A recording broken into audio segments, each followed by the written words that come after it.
the dominant force in English football, one of the dominant forces in European football. And back in '99, when Manchester United won this treble, these fans, or some of them who were old enough, were watching Manchester City get back in from the third tier into the second tier of English football, beating Gillingham at Wembley. Incredible this season, hasn't it? Yeah, you know, Patrice Evra says, I love this game. That is how I feel about the National League at the moment. You know, Notts County, Wrexham have grabbed all the headlines this season, haven't they, with that points total. Notts County finished 4 points behind it with 107 points. Another goal between Preston and Cardiff. Sanny. And Cardiff City have won it in the 99th minute by the looks of things. It's Ike Ugbo, free header at the back stick. It's Preston 1, Cardiff 2, 99 minutes gone.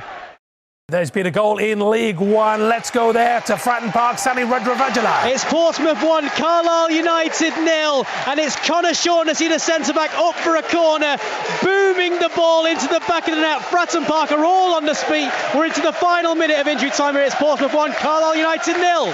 These players behind me are changing the game, they're changing perceptions. We heard there about how many tickets have been sold. They're expecting a big crowd here at Edgbaston. And we're joined by one of Manchester United's biggest fans and one of the biggest names in sports. It's Usain Bolt. Usain, we know you love this club. How excited are you today?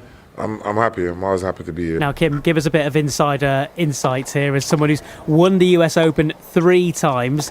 How did you find the crowd and, you know, that atmosphere for a night session on those big courts? I always loved it. I loved playing under the lights. We've built Ange up, haven't we? The media. We've done all of that. And we love this gung-ho style.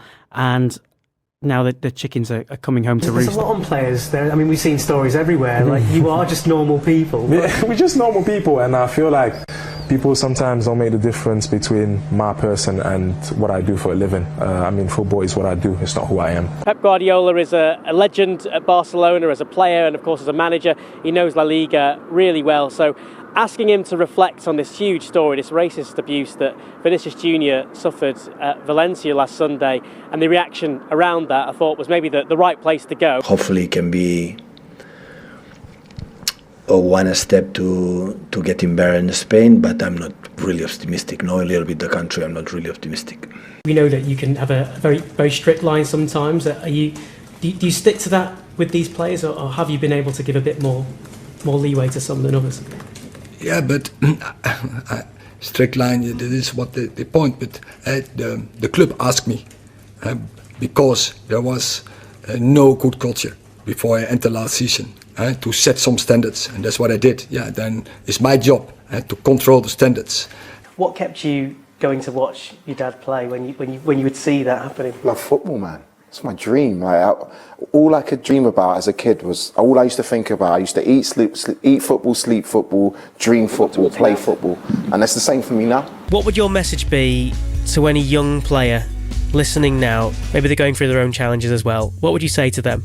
Yeah, I would say a problem shared is a problem halved. The reason why I'm doing this, and I've put myself into a vulnerable position in the firing line almost, is so that the next generation can have a voice. So I hope that anybody listening to this will take confidence that their voice will be heard.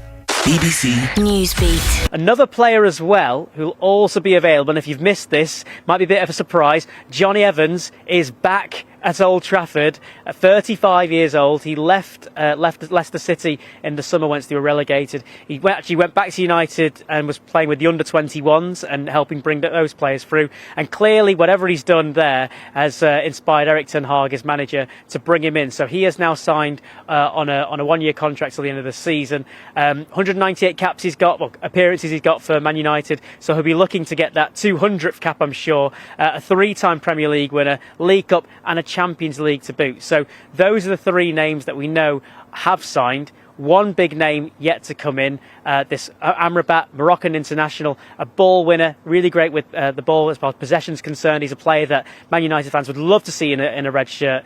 That deal has yet to get over the line. Maybe football can't change the world, but it could bring the world's gaze to the Marshall Islands. We want to be part of World Cup qualifiers. We want to be part of OFC Championship. We want to be part of mainstream football.